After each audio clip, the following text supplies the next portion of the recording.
శ్రీ చౌడేశ్వరీదేవి మాంత్రిక జ్యోతిష్యాలయం. ప్రముఖ జ్యోతిష్యులు, కాళికాదేవి ఆరాధకులు, ప్రధాన తాంత్రిక శ్రీ ఎంకే శాస్త్రి గారు. స్త్రీ పురుష వశీకరణం 100% గ్యారంటీ. మీకు ఎటువంటి సమస్యలు ఉన్నా కాళికా దైవశక్తి పూజల ద్వారా పరిహారం చేయగలరు. సెల్ 8317311156. స్త్రీ పురుషుల వశీకరణ, భార్యాభర్తల వశీకరణ, ప్రేమ వశీకరణ చేయబడును.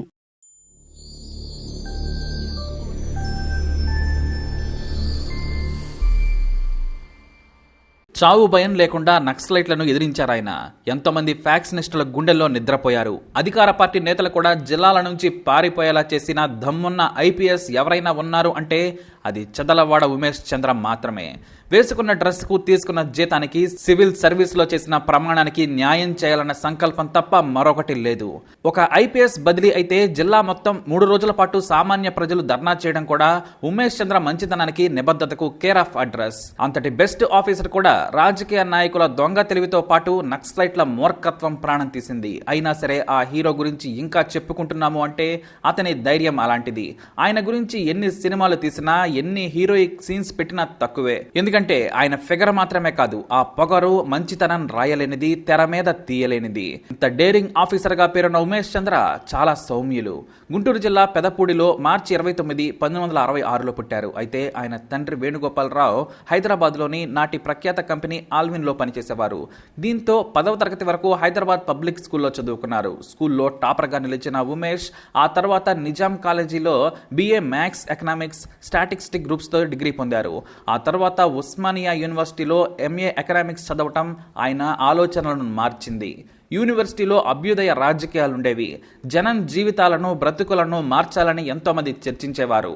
విప్లవాల వైపు వెళ్లిన వారు ఉన్నారు. అయితే రాజకీయాల కంటే జీవితాంతం న్యాయంగా సేవ చేయాలంటే సివిల్స్ చదవాలనుకున్నారు ఆయన. తన తోటి స్నేహితులతో కలిసి సమాజం గురించి ఎప్పుడూ చర్చించేవారు. ఆయన చదువుకున్న సమయంలో ఉస్మానియా యూనివర్సిటీలో రాజకీయాలు తెగ నడిచేవి. హోరాహోరీగా విద్యార్థులు వేరువేరు పందాల్లో వెళ్లేవారు.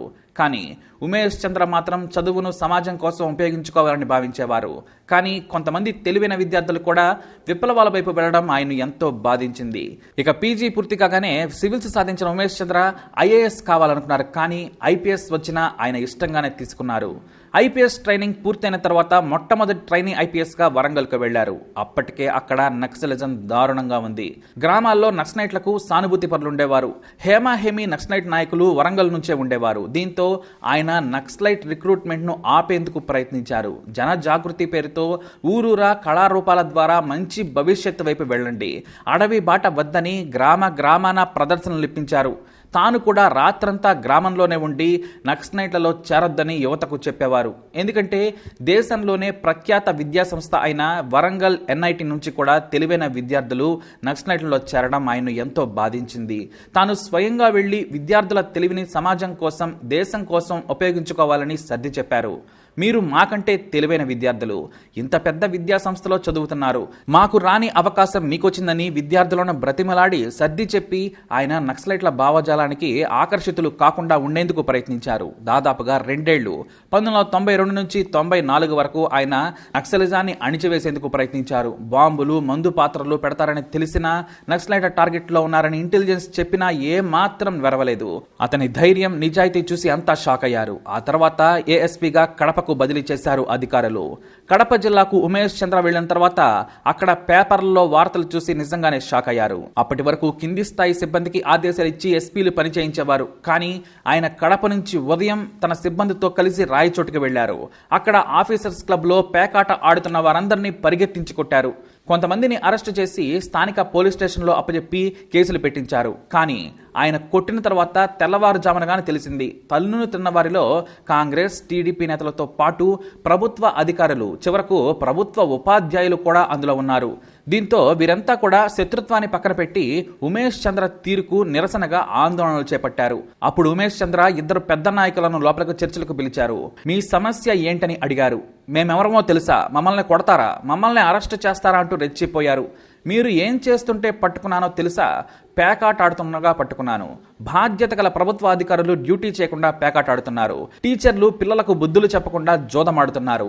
నాయకులు సేవ చేస్తామని పనికిమాలిన పనులు చేస్తుంటే సలాం కొడతారా? 5 నిమిషాల్లో అంతా ఖాళీ చేయాలి, లేదంటే మళ్ళీ న్యూసెన్స్ కింద కేసులు పెడతా, వినకపోతే నా ట్రీట్మెంట్ మరోలా ఉంటుంది అని వార్నింగ్ ఇవ్వడంతో సినిమా స్టైల్లో ఏఎస్పీ గారితో చర్చించాం. మరోసారి జరగదన్నారని వాళ్లకు వాళ్ళు సర్ది చెప్పుకొని అక్కడి నుంచి పరార్. ఇక ఫ్యాక్షన్ లీడర్లు, రాజకీయ నాయకుల అండతో రెచ్చిపోతున్న రౌడీలందరినీ స్టేషన్లకు పిలిపించి బుద్ధిగా ఉండాలని వార్నింగ్ ఇచ్చారు ఉమేష్ చంద్ర. వినకుండా బెదిరింపులు, భూ కబ్జాలకు పాల్పడే వారిని సాయంత్రం అరెస్టు చేసి తెల్లవారుజామున వదిలిపెట్టేవారు. దీంతో ఎవరైనా పేదవాళ్లను పెద్ద నాయకుల మనుషులు బెదిరిస్తున్నారంటే డైరెక్ట్గా ఉమేష్ చంద్రకు వెళ్లి చెప్పుకునేవారు. ఆయన నిమిషంలో వారిని స్టేషన్కు పిలిపించి వార్నింగ్ ఇచ్చి సెటిల్ చేసేవారు. మళ్లీ పోలీసులకు చెప్పారని ఆ తర్వాత ఓవర్ యాక్షన్ చేస్తే ఎన్కౌంటర్ చేస్తానని 4 పీకి పంపించేవారు. దీంతో సామాన్య ప్రజలకు ఎంతో ధైర్యం వచ్చింది. బలం లేని వారిని ఫ్యాక్షనిస్టులు బెదిరించడం లాంటివి జరిగేవి కావు. ఆ తర్వాత అందరికీ ధైర్యం వచ్చింది.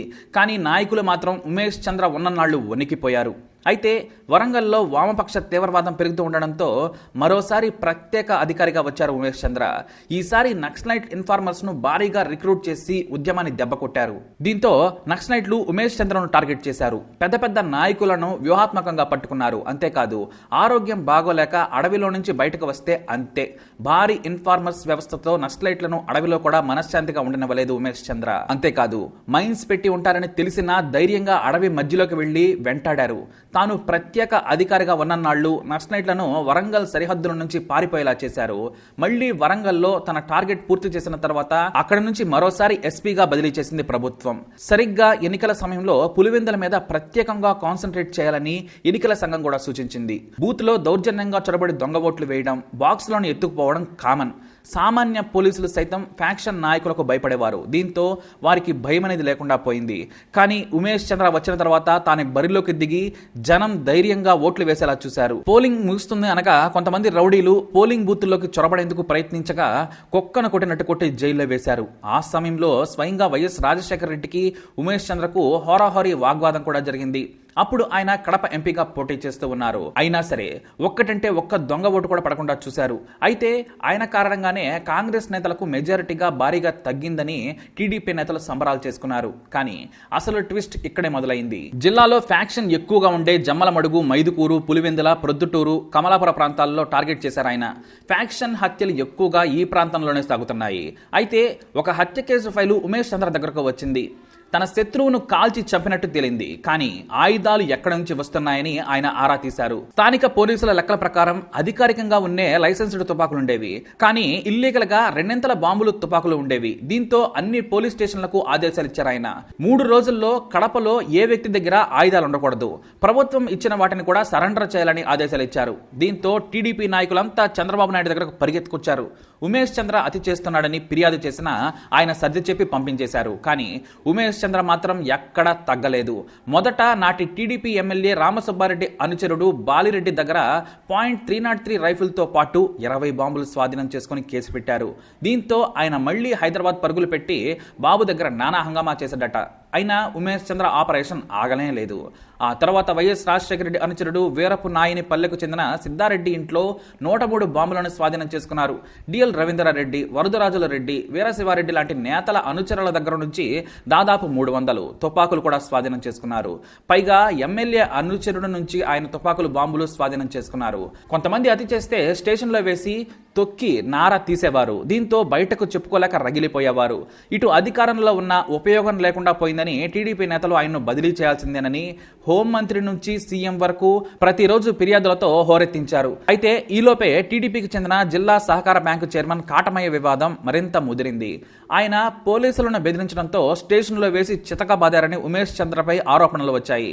కాటమయ్య అధికార పార్టీ ఉందని పోలీసులను అవమానించడంతో స్టేషన్లో హింసించారట. దీంతో జిల్లా టీడీపీ నాయకులు చంద్రబాబు ముందు ఫిర్యాదుల మీద ఫిర్యాదులు చేయడంతో ఉమేష్ చంద్రను అక్కడి నుంచి బదిలీ చేయడం జరిగింది. అయితే ఈ విషయం తెలిసిన ప్రజలు బదిలీ ఆపాలి అంటూ జిల్లా మొత్తం ధర్నా చేశారు. మాలాంటి సామాన్యులకు నాయకులు బెదిరిస్తే ఎవ్వరూ పట్టించుకోరు. ఇప్పుడు డైరెక్ట్గా వెళ్ళి చిన్న పేపర్ మీద రాసిస్తే గంటలో మాకు పరిష్కారం చూపుతున్నారు ఉమేష్ చంద్ర. ఈ నాయకులకు ఫ్యాక్షనిస్టులకు ఆయనే మొగుడని జనం ధర్నాలు చేశారు.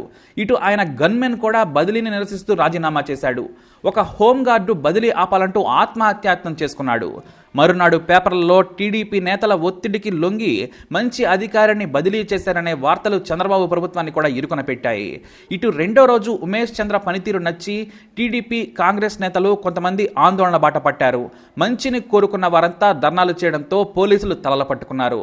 మూడో రోజు ఉమేష్ చంద్ర వెళితే తమను బ్రతకనివ్వరని కొంతమంది పోలీసుల సిబ్బంది సైతం మూకుమ్మడిగా లీవులు పెట్టేశారు.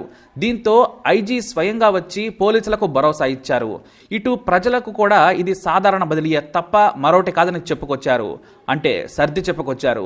ఆ తర్వాత నక్సలైట్ల ఉద్యమాన్ని ఏరేసేందుకు ఉమేష్ చంద్ర కరీంనగర్తో సహా ఎన్నో పదవుల్లో పనిచేశారు. గ్రేహౌండ్స్ చీఫ్గా ఆయన నక్సలైట్లకు నిద్రపోకుండా చేశారు.